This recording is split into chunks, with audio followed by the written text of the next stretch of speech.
and welcome at Ubisoft Montreal for this special edition of the WariorsDen, our weekly live stream. And today, it's Year 3, Season 2 reveal, a lot of content. And in order to deliver all this great content, I drafted two of my colleagues. So you guys don't want to miss that. Mike, what are you covering? I will be covering some great stuff. We're going to do a fight demo, obviously, with Sakura. Sakura. I said it. Come on, guys. Gotta say it with the hand. You're right. Make an effort. Sakura. Yeah. Said it. So we're going to do a fight demo, look at the moveset, all of the nitty-gritty details that you guys have been looking forward to. Not only that, but we got a Raider yes, and Lawbringer improvement. update. So... Be not afraid. Your soul is now mine. And actually, the whole village is dead. She had slaughtered them. Yeah. It's the execution sound effect. You will see. Yeah, it's good. What's up, everyone, and welcome back. So it all starts with a great story, very inspiring. So the narrative that was given to us was really great. This is the refining stage, so this was almost there. We're kind of happy with the design. And where we were kind of focusing is the things that was hanging around the belt. Previously, it was a skull. And then we were kind of looking for something more agile character. Yeah, I think we see that a lot in this character, the duality of the armor and the giant axe. Do you want to talk about that a little bit? We'll be checking these ones later. And definitely there's inspiration of one of the animations, Raceless Ghost. Yeah, a little nod to... identity for this Sakura. And this is what's under the mask. So for under it, we still wanted to keep the cold, mean, and merciless look of it. Some cool. So there's a little bit of lore integrated into the tattoos. Exactly. It's not a gibberish that we just. Yeah. Okay. So keep an eye on that. I'm sure the community is already deciphering it. Yeah. And the ornaments. The ornaments. Yeah. Tell us about the ornaments. They're on the arm. We took some liberties. Yeah. We have a lot of axes in the game, and for this one, for example, we came up with the double blade, which.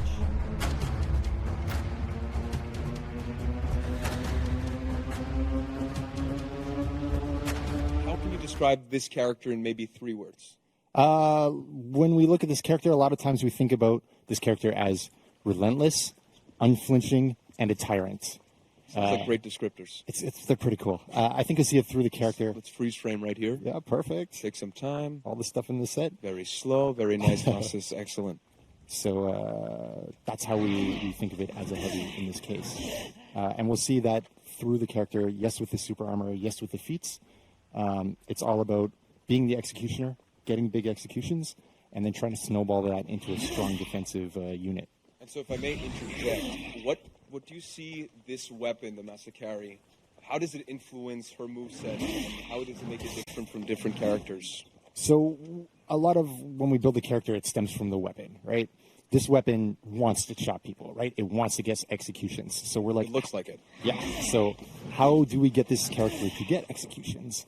So as Francis is starting to throw a few attacks, we're seeing heavy chain, infinite heavy chain, variable times heavies throughout the chain, culminating, of course, in fully charged unblockable heavies, all of which can be feinted at any time.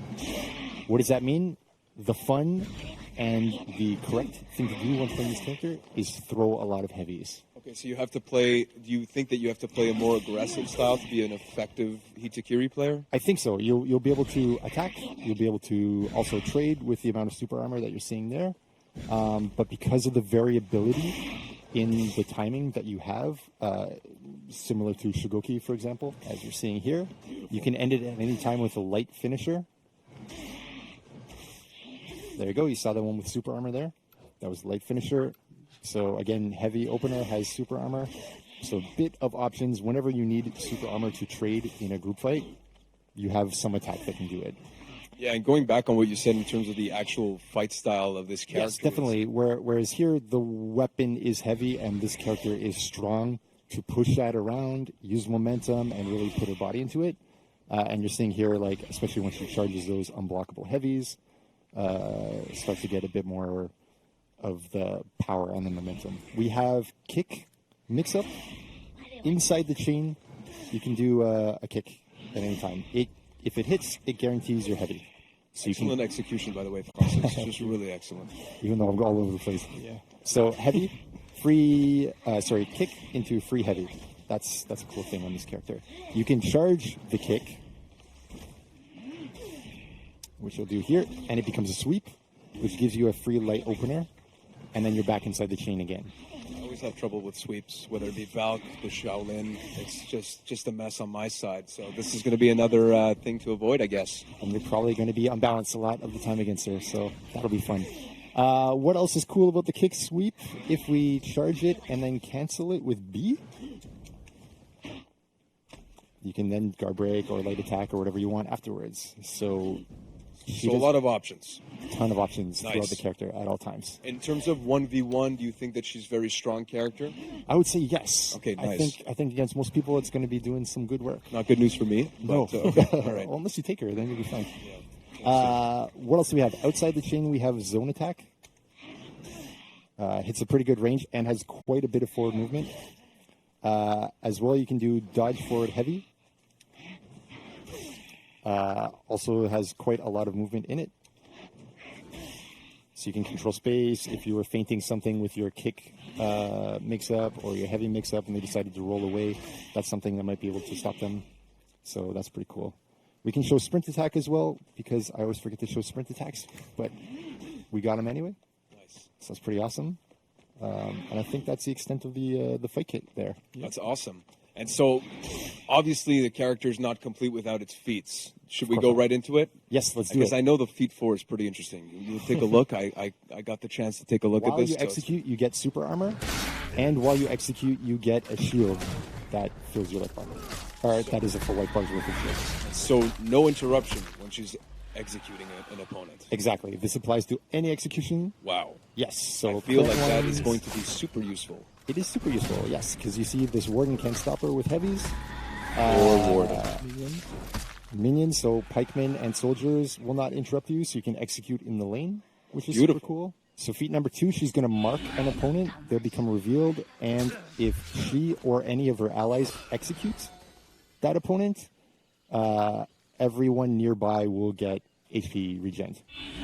So watch the Hitokiri's health bar and heal.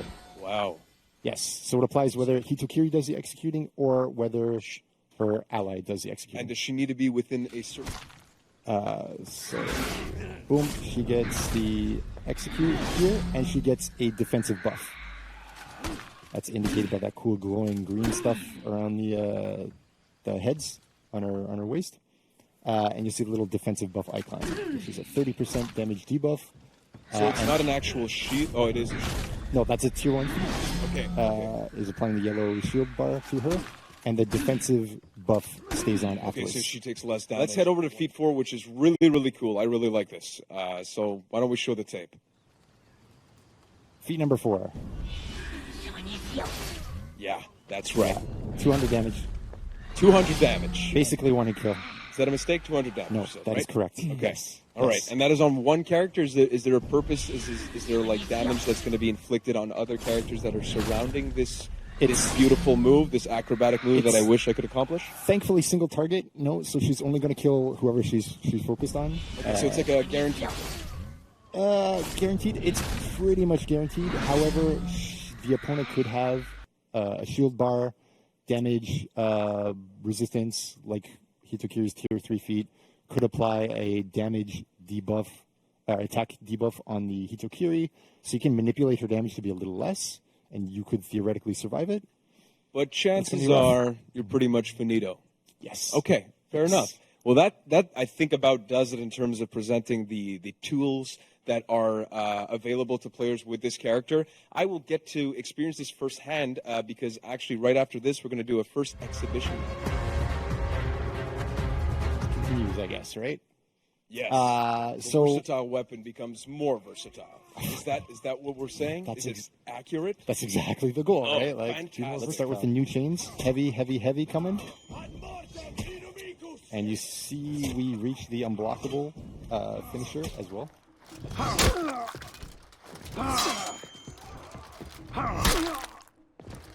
Cool. And we've also got heavy, heavy light as an option. which is also cool. So the light attacks now are 500 across the board, except for the top lights, which are 400 on the first and second.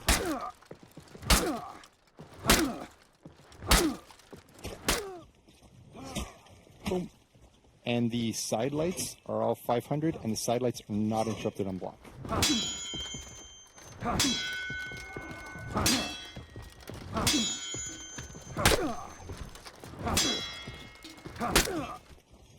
So then You can really sustain offense this way. Exactly. The idea being, once you start attacking, you can continue it. You can get maybe your second hit in, and they have to block. Right. So just trying to learn here.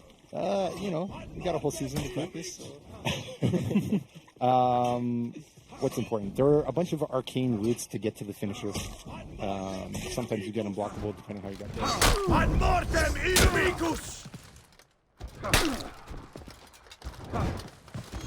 Ad mortem inumicus! Depending on how you got there. We want that to be the big goal of the character. That's why the side lights are not interrupted on block. That's why the top light is pretty quick. All that kind of stuff. So that's what's going on there. Swift Justice finisher. Let's jump around the character a little bit. After any top heavy finisher, or do you want to block it, but you could dodge, but the guard break would catch you, so it was this weird like thing. It wasn't that good either. So now we're trying to give Shove a regular bump reaction.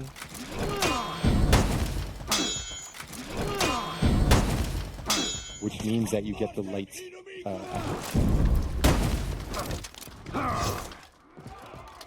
It is counted as your second light in the chain, so you're seeing him do Shove, light, and he can get to his heavy unblockable finisher, which is kind of now the game plan on the offensive side for Lobringer. And so when you're bringing these changes to a character, how difficult is it to kind of make sure that you're keeping the identity of the character? Is that just after the parry, or is that always? That one's just after the parry. Okay. Yeah.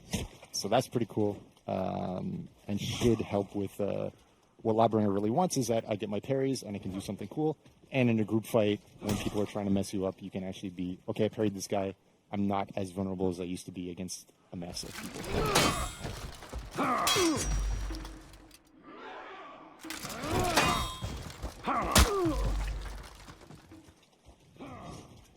And here you see miss. And you got to shove. And you can do it on block, whatever he wants. So you can be a bit more creative in what are you going to throw. And really, we want to see Lobringers go, okay, I got a hit.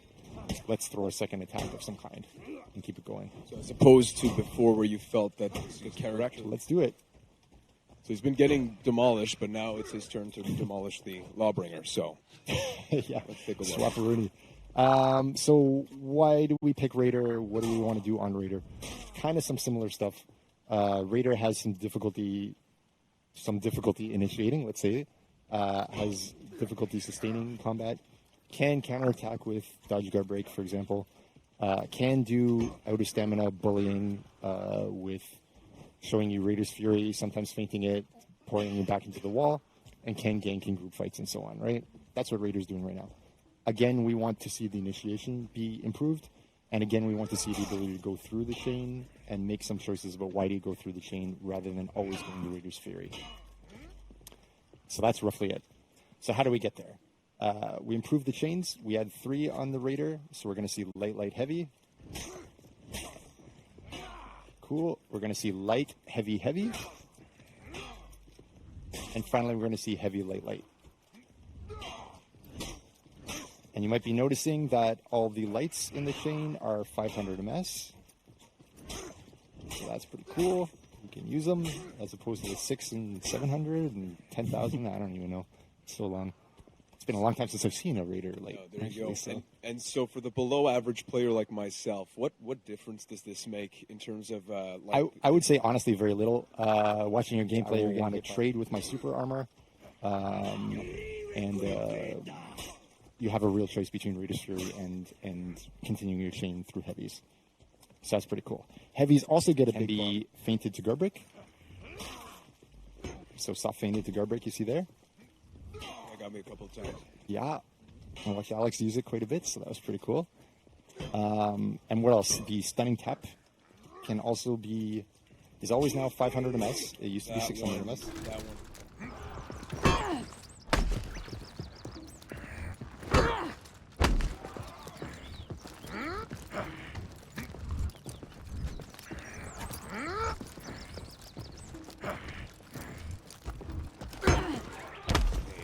that one is a real pain.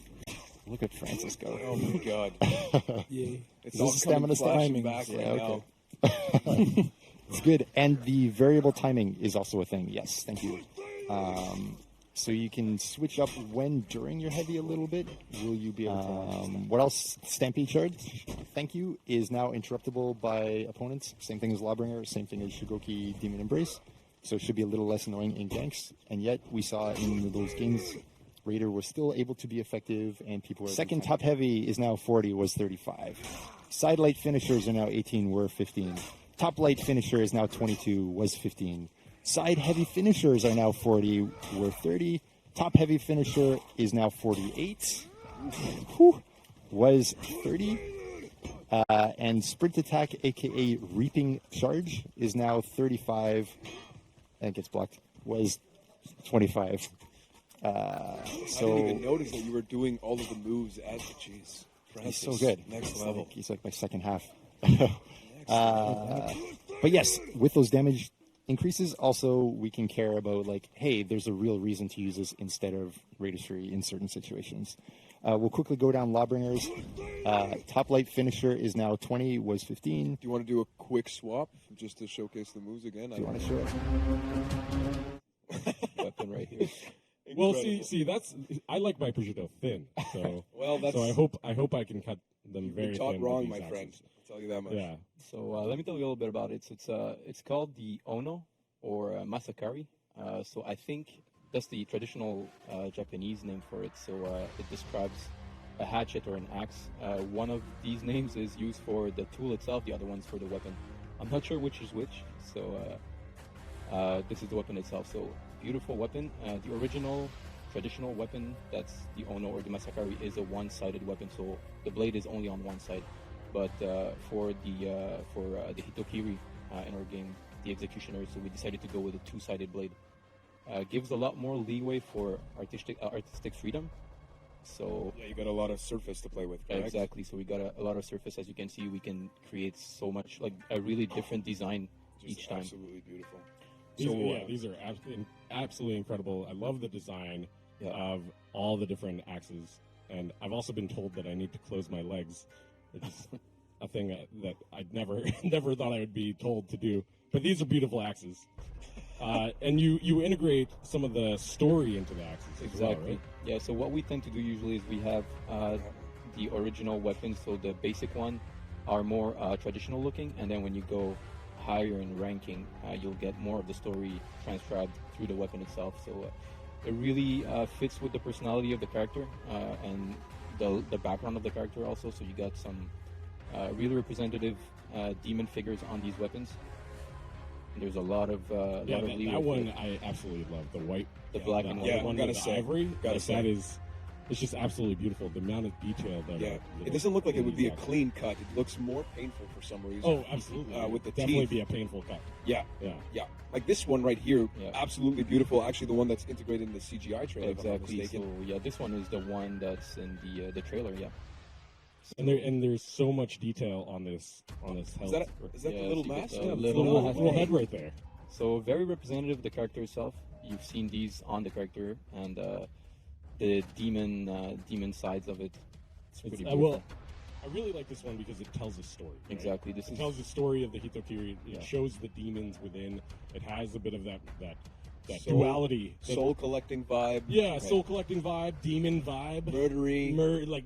axe cutty Yeah. vibe. I really like it. But it also shows the duality of the character that we've been talking about from an art side, from a narrative side, where there is that kind of light and darkness to this character. It's not so cut and dry that this character is so. Yeah, it's because they actually so evil. believe in what they're doing, right? Right. So they Yeah, think and they're doing. they're enjoying what they're doing. Yeah, as well. you know, They're- they say yeah. that you have the most fun at work when you're passionate about it. So Yeah, you'll never have to work a day in your life if you love what you that's do. exactly. And the Hitokiri clearly love what they do. Yeah, Which soul is chopping collect. off Yeah, exactly. heads and soul sucking. Yeah. they take pleasure in it, and you can see it like through the weapon. Yeah. For sure.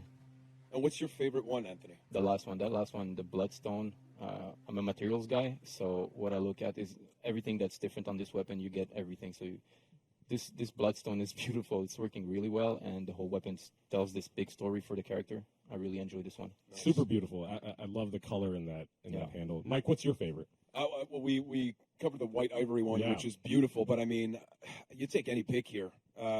Honestly, I feel like they're all effective at what they do. Yeah. Which is well, which is especially slice. I love the spikes on that. Yeah, on this the one blade just of that looks one. like it So hurts cool. more. That's why it's Yeah. my favorite, and it looks beautiful. So Yeah. and I don't know what's going on in the middle, but it's scary. So where do you draw a lot of the inspiration for these axes, and how do you build them out? I assume it's a team that you guys work with together that sort of focus on some main themes and then put it all together. Exactly. Yeah, it's a big team that works on this, and usually what we go for is the backstory of the character. We know what the weapon is, we know the backstory of this character, and we try to transcribe it through the weapon. It goes through a long process. Let's say it takes a couple of months to do this, so we go through design for sure. So the directors will go through the designs with the concept artists and everybody involved in this.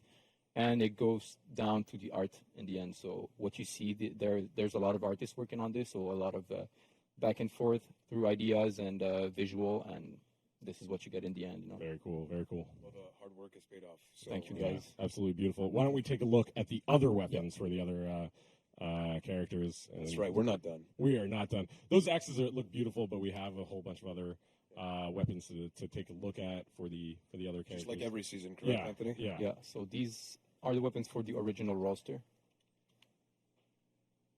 So Starting this off is with the warden. the warden sword, right? So this is as you're usually seeing it. So when you're creating these weapons for the other characters, what kinds of themes and what kinds of materials and textures that you're looking at for that fit within the character itself, but also expands on them? Yeah, so for these ones, these are usually, since they're not event weapons, we don't go into a specific thematic for these ones. So what we'll do is just, it's a creation, so it's pretty much liberty. So you have a more freedom to create these, so you're not constrained inside of an event or something to create a collection of weapons. These ones are really to add to your other weapons that you have. So you can either, if you like one piece of this, you can use it. If you like the whole weapon, you can go ahead and use the whole weapon. And it's really to add some more. Just some more depth and creativity and beauty Exactly. to some of their weapons. These are really interesting design here as well. It looks Right. like the weapons have been kind of touched by ghosts or demons. And, very cool looking. We've been working a lot lately with materials, so we develop new recipes for them, and we are working with the lighting to to make it like work better and better every time. I love the wood on that shield where Yeah, it's the all charred like wood, charred. yeah. It's very cool. What I also really like is that it's not necessarily every season to go, more flashy. It's more a question of what fits with the character and how does it speak to the specific mains that maybe players play. And maybe it's more of a minimalist look. Like this one Yeah, here exactly. is like a relic looking thing, Right. not overly flashy, but absolutely stunning when you take a look at it from a closer eye. And when you talk about mixing materials and mixing textures to build something new, what's that process like? Do you kind of just experiment, throw a couple things out there, see what works, or do you go in with like a specific look that you're looking for? No, usually we go for something specific that we're looking for. It's pretty hard to throw something and make it work. You're not really going to find it appealing to the eye, so you want to try to find that balance for every weapon. So the colors, the type of material that you get.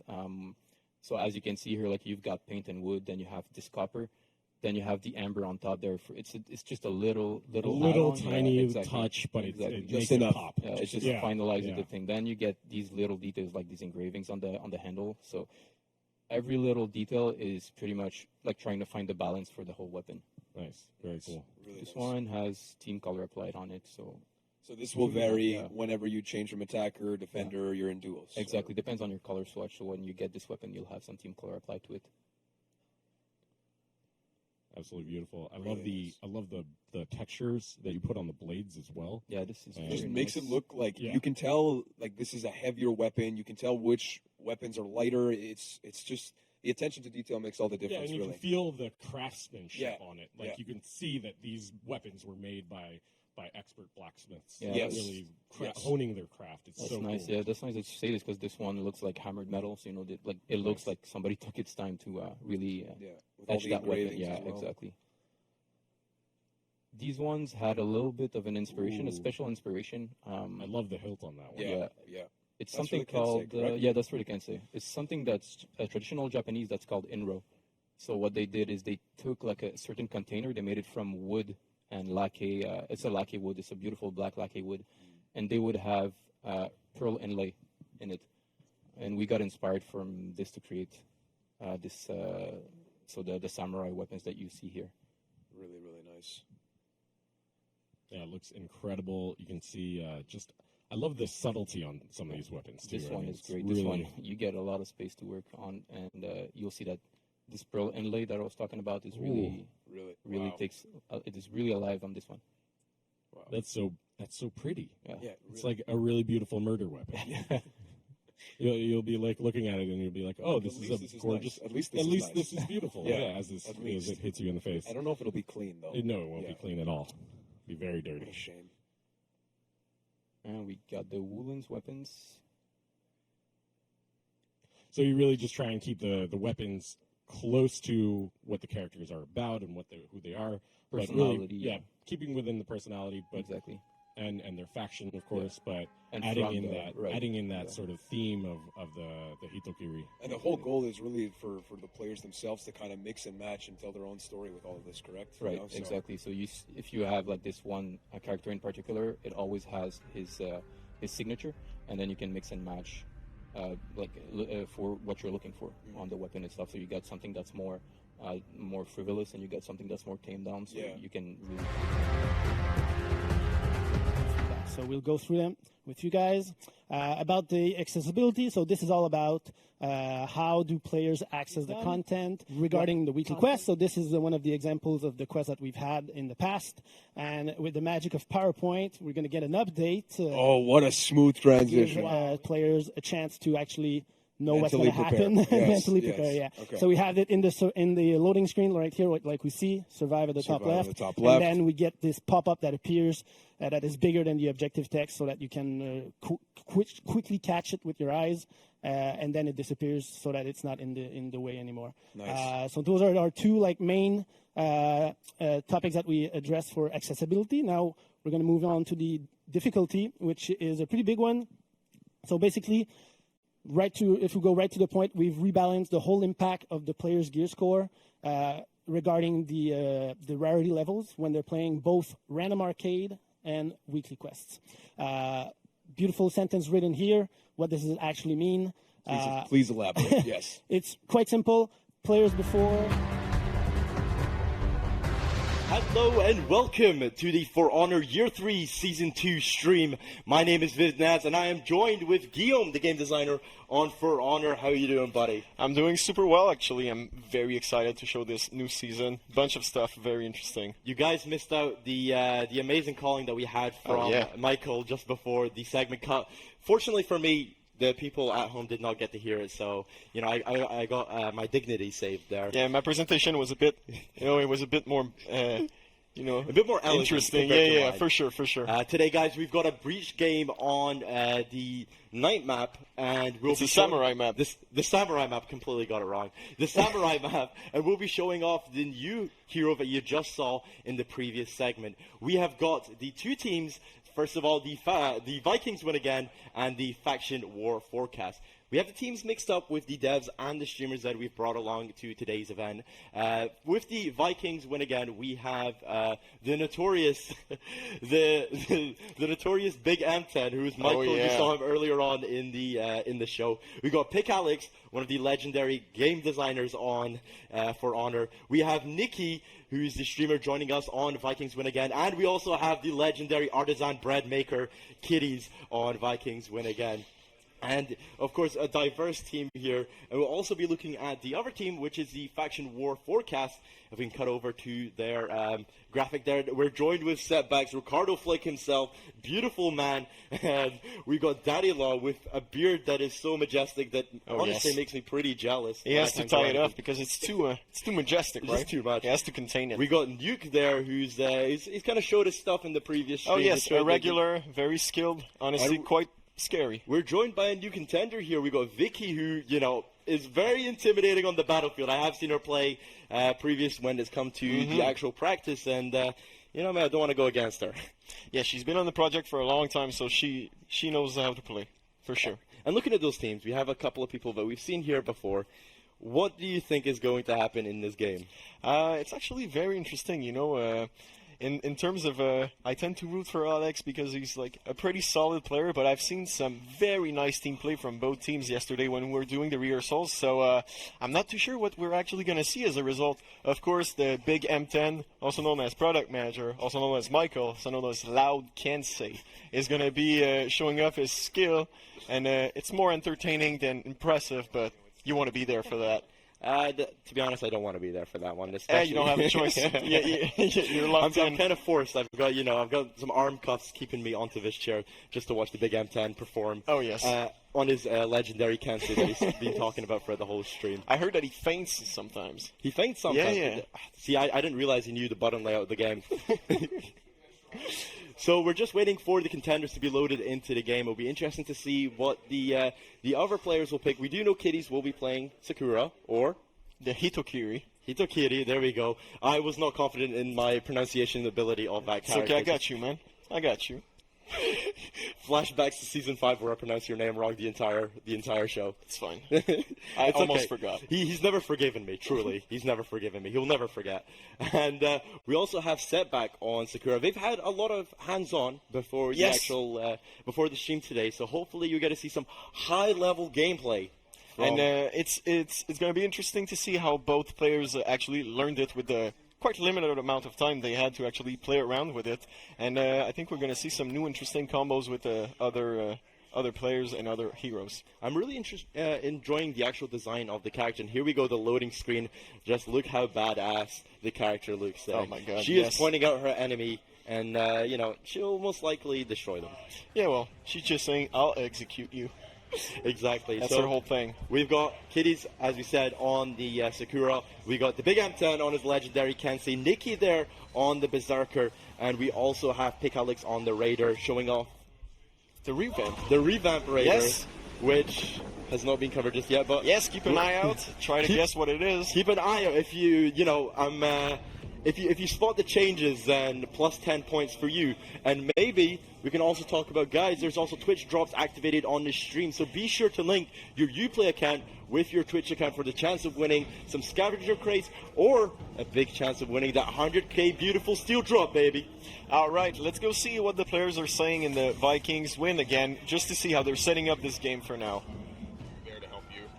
Oh God, it's not going well. God. Okay, this is really not going well. Oh my god, Nuke is so good. Yep, nope. Yikes. Nope, definitely not. Who plays Bushi this mean? Execution already. What? Why would I grab that? Oh my god, what was that? Oh, I'm lucky, alright. That was really weird. I'm gonna mentally reset here. Let's try that again. Yeah. Right. Okay. How are we doing here? Okay. Nikki, if you I'm want to hit the responding. ram. Alright, I'm going to the ram. I'm coming in with a brand new attitude. Smile on our face. Yeah, exactly. Right. Absolutely. After that team wipe, I'm surprised Kitty still has a smile on his face. Yes, they're a very optimistic team, and that's what I love about them. You know, the big M10, what he lacks in skill, he makes up for in positive energy. And team motivation. We just see here Nikki going up against Setback on the Sakura. And she just, she counts her pennies and backs off and comes back for another fight. Quite a dangerous opponent for a Berserker, may I add. And we can see here just a heal point captured by Setback, but the archer point at point 2 is heavily contested here. And we have Kitty just going up against the officer, trying to capture this point and give his allies some much-needed support. It really seems like the Vikings win again. They're not going to let this point being taken. They're going to try and protect us at all points. We've got Vicky there on the Vortiger. Still my favorite character in Oh, yeah? I love the Vortiger. He looks good, for sure. He's just so badass. Just edgelord till he dies. Did you know that he can actually pancake flip the 4th feet of the Hitokiri? No way. Oh yes, you can. This needs to. Okay, guys, whoever produces that video first will get a scavenger crate from me. Well, yeah. There's a scavenger crate for this one. Okay, we just have the mirror matchup here. Sakura versus Sakura gets the heavy and the execution lands, and there we see that feat being put to good use, whilst the Kensei trying to wail on Sakura, but to no avail. because of that invulnerability. Nice prioritization that you have to do there as a Hitakiri player into, sure, you can get that execution, but is it really worth it? For now it was, if you look at the numbers, but it could have went the other way easily. And we can see here Dickensi going in this 2v1. He does love a dodge heavy, and he does love also being out of stamina, it seems. Pops revenge, but Setback just pulls back, knowing that there's no point wasting your time on Dickensi when he's nearly dead. We can see in the main lane we're seeing quite an amazing work from Nuke with his. It's honestly terrifying Nobushi. He's been playing her for such a long time, and man, I'm intimidated every single time. It's unanimous with the name. You know, the Nobushi might as well just be added to his name. There we go. Bulwark stance on the Sakura, and the heavy just lands, lets it rip, and the execution is proc. The sound of that execution is so good, man. I'm just scared of his character. I'm intimidated. Just the sound, if you guys can pick it up in the stream, you can hear the idle sound of the Sakura, and also make sure to notice the animation just before the execution that she's available to do. Amazing. We're going to see some work from the actually recently reworked Raider. So let's see if you can spot the differences. Yeah, I really want to see if we can spot the differences. Whilst they try and spot the differences, let's take a listen into the faction war forecast in this lineup. Kensei's healing on the point right now. They're super low. Oh, sorry. Oh, good res. Yeah. Oh, yeah. Nice. Right, grab a tribute. Just put it down. Nice, nice. Yeah, he's gone. Nice. Nice. Boo, Alex! Let's go. Alright, we got the Ram. I got Berserker on me. I died Berserker behind. Yeah, I'll go revive you. He's distracted. Nice. God. Yeah, you can get the revive. I got it, I got it. Daddy has us. There you go. Once again, Vicky was just really intimidating there. I was scared in their enemy's place. Also, big shout out for a Setback for the sportsmanship of laughing out loud at his opponent as he kills him. Yeah, that's just the nature of Setback and being a high-level gamer. Beautiful parry there on the Sakura. Another mirror matchup here. Gets the guard break into that side heavy. The unblockable just about lets it rip. And also we see another character that's had a little bit of a rework. So hopefully we can see if anyone can also spot the changes there. Of course, Daddy Law and his signature character is in this 2v1 matchup. And support comes from Nikki in the form of a Berserker. Just on time for that revenge to basically capitalize as a team to be able to wipe those pesky attackers. Guard break successful there from Daddy Law, getting the execution on Kitties, and the artisan bread maker just falls to his death. It's quite a badass name, you know, you wouldn't think so, but... Look, I'm telling you, the artisan bread that guy makes, guys, just go check out his Twitter. You'll see some beautiful bread. What a kick to demobilize the big Ankan. The heavy lets it rip out his stamina. Can you believe this, ladies and gentlemen? There we go, the hyper armor. That's not going to be enough. You know that out of stamp tech is not going to be enough. It's not going to be enough to... The hyper armor just proves a bit too powerful there for the Kensei. And the Cauldron drops on the Ram. The Ram's not taking much of a beating. It's still in very much a safe position. The shield is still available, so we can see that, you know, defenders having a tough time actually stopping that Ram in his tracks so it can accumulate damage from the pikeman. Right now it looks as if it's going to go through the gate with not that much health lost and probably going to get healed back to full once it goes through. And we just have Kitties here going up against Nuke signature Nobushi, and that's it. Game over. Game over. You're just meeting up with the Nuke. And another kill there for the attackers, making sure they have a secure point on the Ram and letting it rip. Setback seems very comfortable with that Hitokiri, I must say. It's a lot of mix-ups here coming out from the Setback himself. Ricardo Flick, beautiful man. And just trying to clear out the last point to make sure that the Ram is not damaged by the Cauldron here. We have the big M10 trying to contest the Cauldron. It's going to be a 1v2 for him. Let's see how he can manage it. If he can get that Lobringer down, he might have a chance. But at the same time, Setback has made him a sworn enemy, so I don't think he's going to let him run away from there. Daddy Law gets a beautiful impale there into that top heavy, and the unblockable lands to get that execution. Let's go see Vikings win against impression of Michael's performance. Sack of shit. Nuke, you can shoot me out of that. Nuke is cursed. So he's taking a lot Can't more deal with damage. setback. Can't deal. What? Oh shit! Take I a really look. thought you hadn't figured out.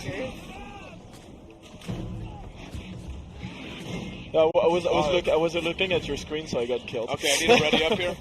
Got it. Nuke's out. Nuke's All out. right, yeah. Yes. Where should I go?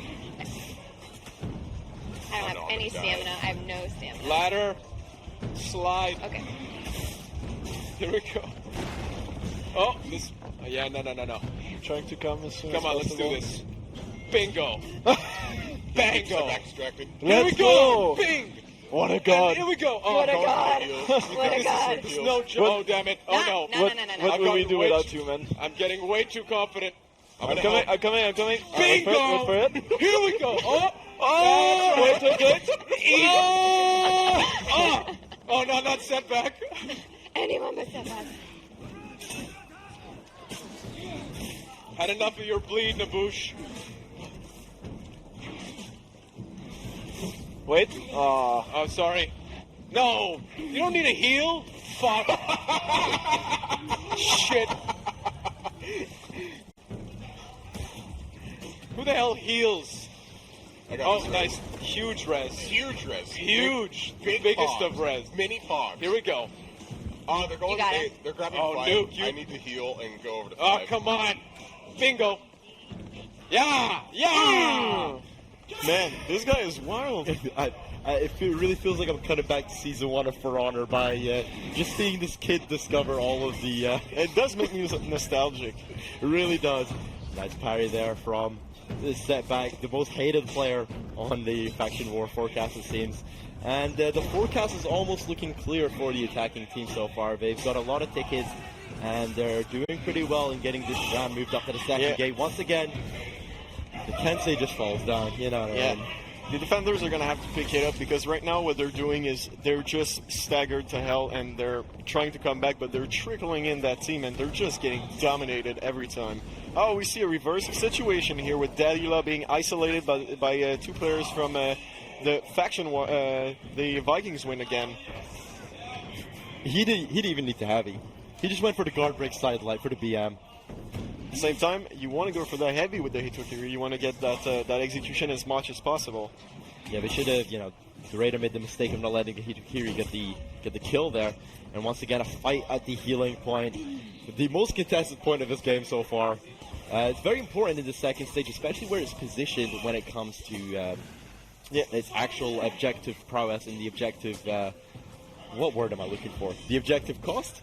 Yes, exactly. And for this map, this point of healing tends to be even heavier, more heavily contested than all other maps. Might just be placement. We'll ask Edgard what he thinks of this. Well, we got a 3v2 situation. Let's cut over to the Faction War forecast and hear what they're saying. Here comes! Oh, so close. Fuck! I had him almost. I'm getting Almost. That's a 3 for you. Executing. Officer, head in place. I'm out of stamp. Come on, kiddies. Yes. Just roll forehead. What are you doing? What? Wet noodle. Thank you. Alright, let's go. I'm going back to the lane. Healing. Watch this skill. Coming to 5, coming to 5. Oh. Okay, LGB for your LGB.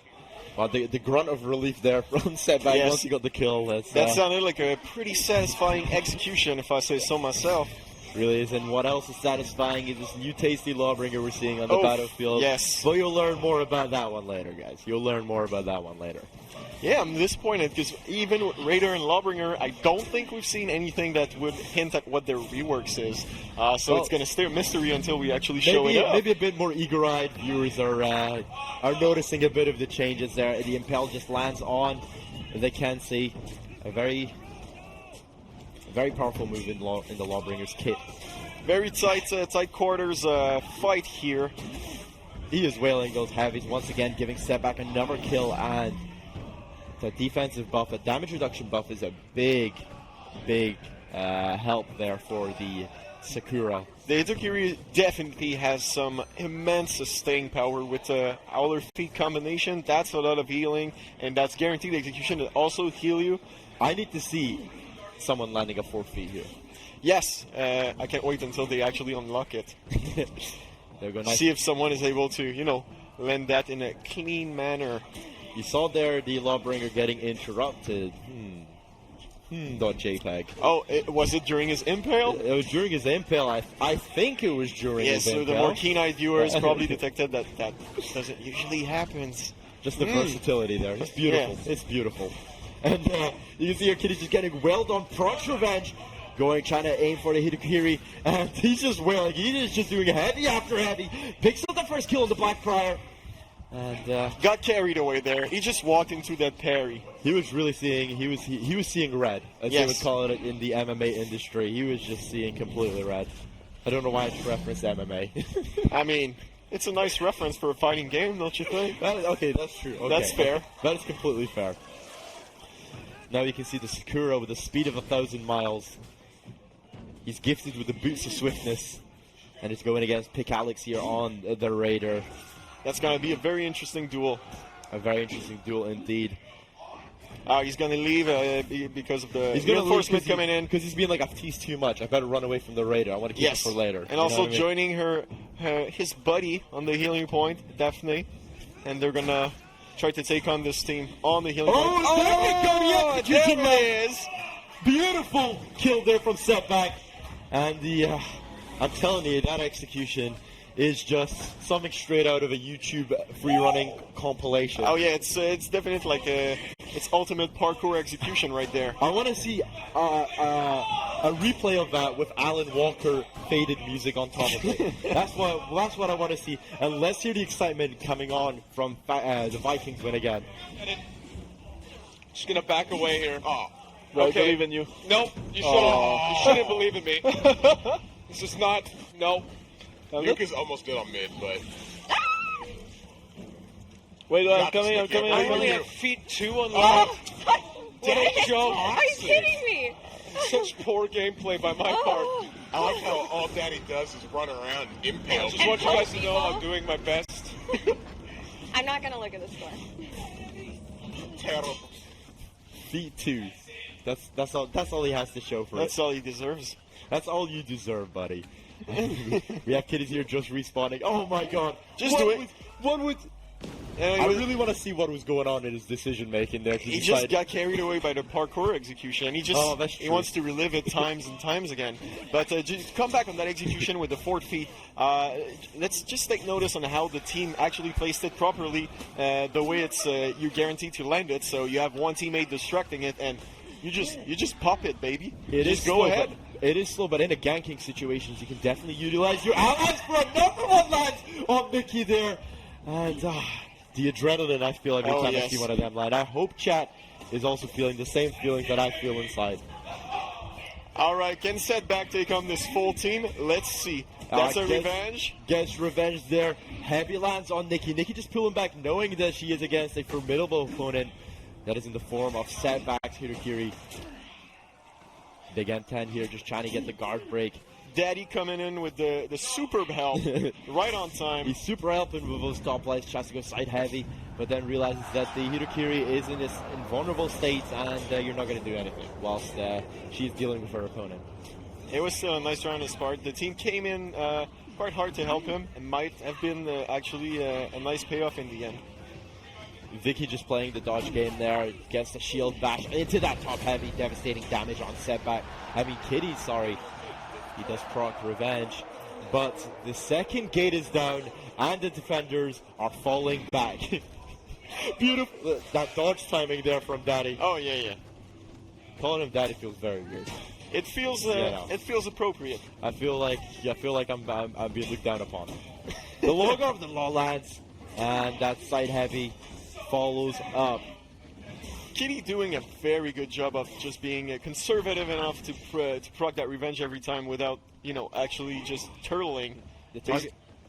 Sorry? Basically trying to chip down those enemies as much as he can, waste their time, and just basically keep them from going towards the commander for as long as possible. The attackers are in very nice position with 31 tickets, so and with 12 minutes 30 to go, what we have to see is either a knockout or a massive comeback from the defenders in terms of killing power.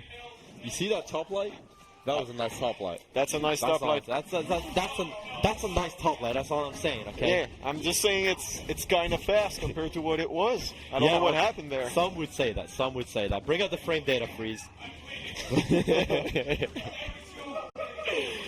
What a kill there by Setback, falling back to the point of healing there. Got to give a shout out to the Vikings win again. They don't look too concerned about the fact that they're going to have a hard time winning this. You know, I'm a believer. I'm a believer here. The underdogs, right? I always vote for the underdogs in these situations. Look, Kitties and Setback are really showing off the Hitokiry in a very, very good fashion here. Yes. Really displaying the potential of this character in either 1v1 situations or 1vx situations. I'm very interested to see Nuke face off against those two opponents. I said his Nobushi was terrifying, but he's kind of proving me wrong right now. I'm disappointed. As he gets Come on, completely Nuke. destroyed. You saw the feet just land on Nuke's Nobushi there. So if someone gets an execution on Nuke, there will be an aura of health that will be delivered to the defending team. And it would be right at this moment that the whole team would get healed and would be able to maybe push back on those attackers and maybe hold up for a while longer. Trying to go with Sidewinders, unsuccessful. Goes for the little poke there. I like how we just fainted out of that. Gets the side heavy there on Nuke. And Kitty just owning that healing point for now. He has a teammate coming in, interrupted that Stampede charge. Now that's interesting. That's a strange one. Knee to the face there, lands on Setback. So let's see what the Faction War forecast is saying about this. They seem in pretty good position. I'm just a lawbringer. Yeah! Healing I'm just a smallest lawbringer. Nope. Let's go, Nicky. Yeah, shit. I just spawned. Squeeze me. Okay, I have tier 4. I wouldn't drop it on the commander. Now we got a fight in the commander spot here. Vicky just trying to take out these two allies, but yeah, the cohesion of the Vikings win again is just super good at this point. They're all together, all full HP. The attackers really tried to do a first push, which, by the way, let's highlight how long it took for them to do actually a push on the commander. That's 3 minutes with no pushing. They obviously have the side lane now, so maybe they were trying to set it up properly to make sure that it went through. The best thing that the defenders can do right now is play for time. If they can hold them off for 9 minutes, which might seem like a daunting task, but I believe. You know, just as I see this Raider getting completely executed. Very disappointing performance by Alex. We have a 2v2 here between the Hitokiry and the Nuke's Nobushi. Nice hidden stand dodge right there, and it's gonna proc the revenge. So elegant there by Nuke. Did a really nice job of occupying those defenders while his team was actually farming the commander, which is really low on life right now. Oh, is that gonna be it? Yes! Oh, the commander. That's what we wanted to see by Setback, and it was beautifully delivered. Oh my god! Oh my god! Every Breach game shall end like this now. Just a 200 damage right in the face of that commander. That's it. You don't end the game unless you have 4 feet and you're going to use it on the commander, okay? What a lot of takedowns for Setback. Look, Setback, he just seems unfazed by what he did there. Yeah.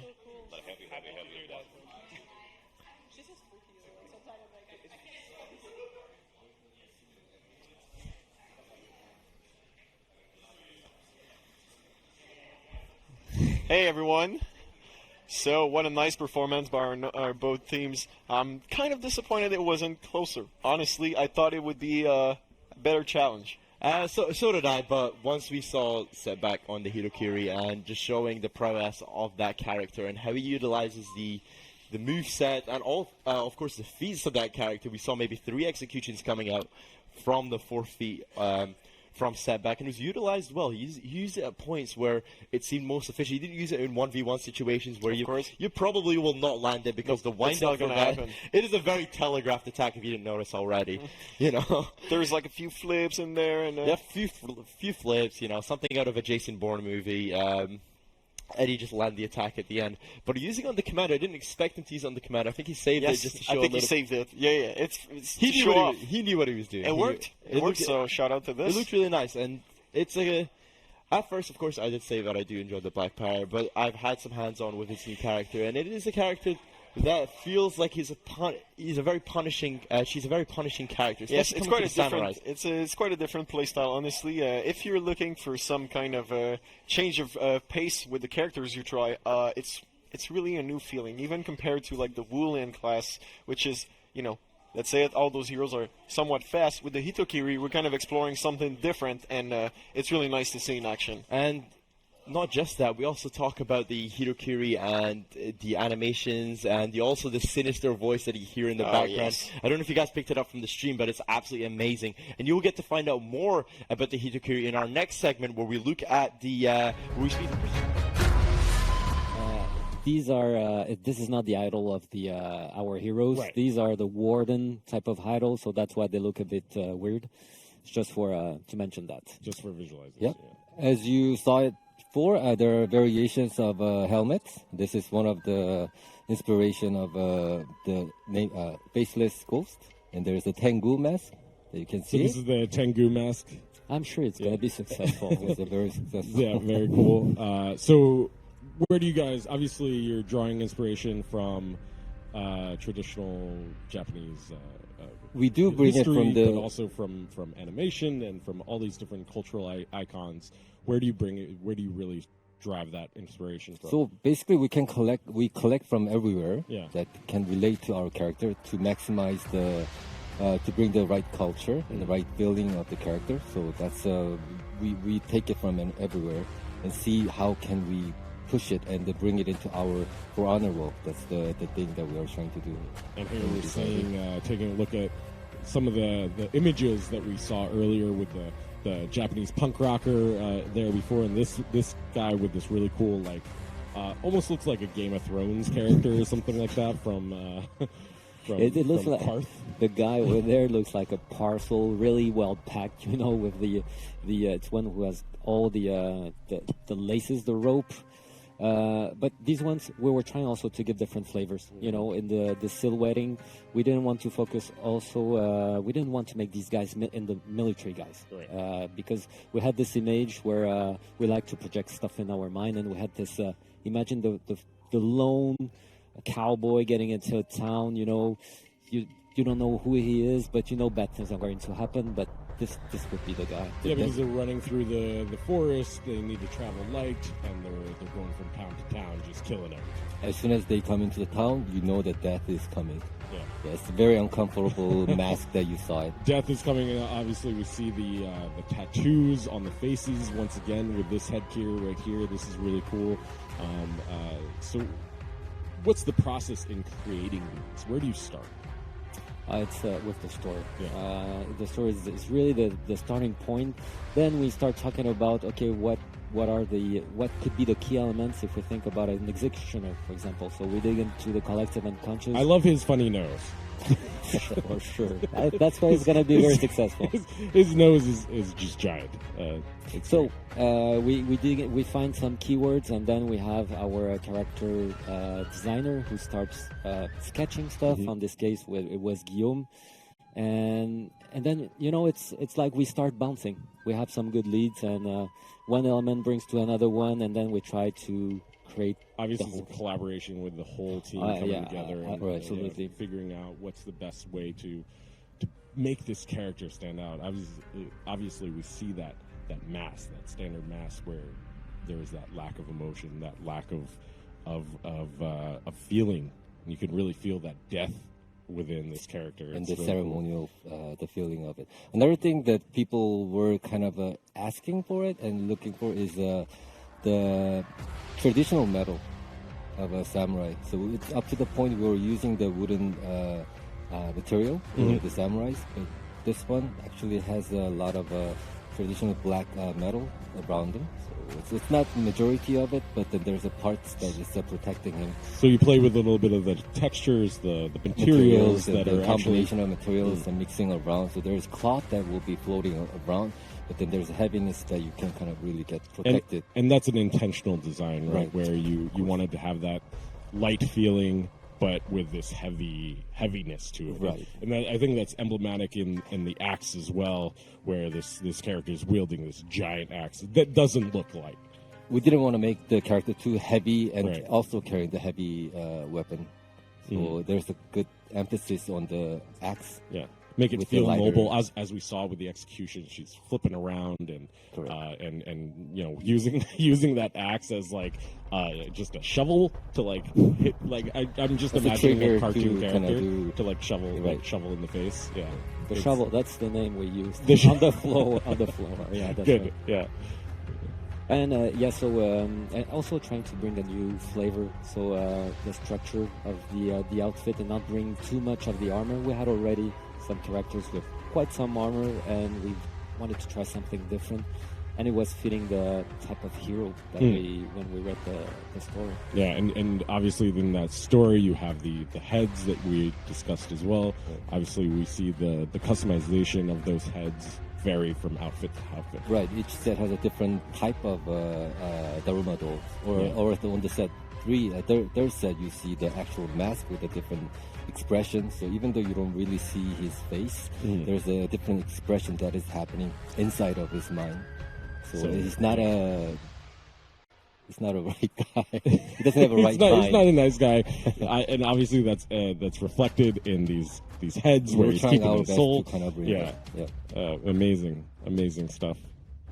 There's no paint patterns right now. They're just blank. Okay. There's not even a color, team color there. But as soon as the player will customize these, there will be the team color, so they will pop out a little bit more. But if you don't want to put any paint pattern, they will look basically like that. They will look just like this, and but then you can customize it a little bit Yeah, further. we're trying to put a lot of attention and effort on bringing something that is like a blank canvas, Yeah. and not forcing different things like the paint pattern, so Right. the player can really play with something like And I that. just want to touch on this outfit as well.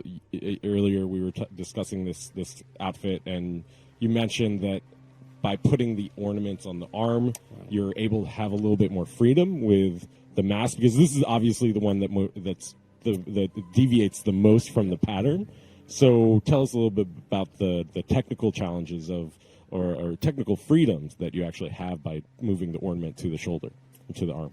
Something that we couldn't do up to the point we could now start doing it from the Bordiger is since we put the ornament on the side, we have freedom of putting anything, any shape, any size of the helmet with the different silhouette that can create. For this one, he has a very tight armor, and then on top of it, we wanted to have a big helmet, so there's a contrast from far away. You can see like a very interesting silhouette that you can kind of create, but we couldn't do it up to the point. So this was opening our options on the Open design. your options to actually.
So let's roll that.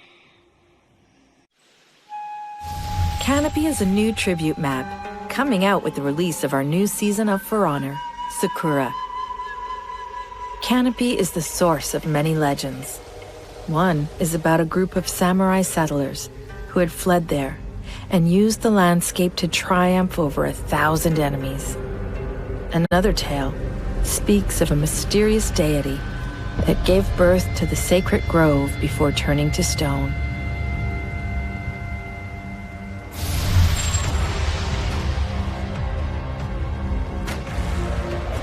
Let's take a closer look at how Tribute Mode is set up in this new map. The defending team begins at the temple and will work their way towards the offerings locations.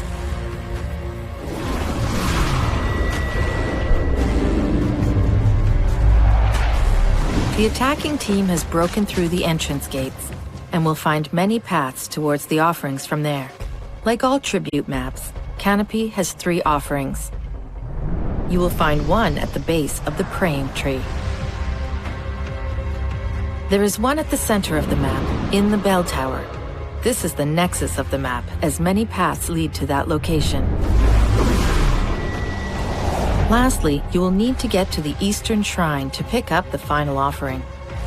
Now let's take a look at where those offerings will be placed once they have been claimed. Here you will choose to place one of the offerings at either the Oracle, the Guardian, or the Vindicator Shrine. The defending team shrines are located near the temple. Similarly, the attacking team will find the 3 shrine locations near the entrance gates. Remember to choose wisely where you place your offering.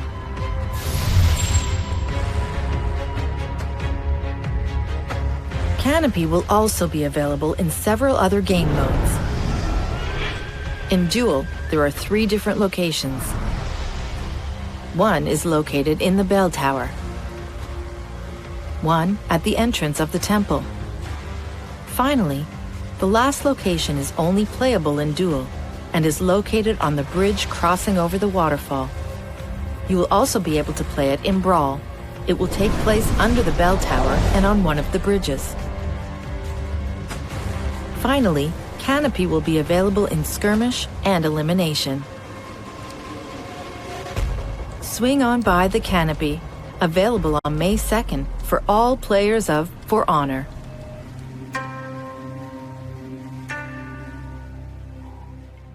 Welcome, all those people on the stream. Thank you very much, everyone. Thank you, guys. And Thank next you. week, Sakura. And don't is forget coming to in. tell your moms that you love them. Yeah. Because you might get a corn dog. Yeah, exactly. Yes. Thank you, everyone. Have a Take good care, week. guys. Bye-bye. Bye.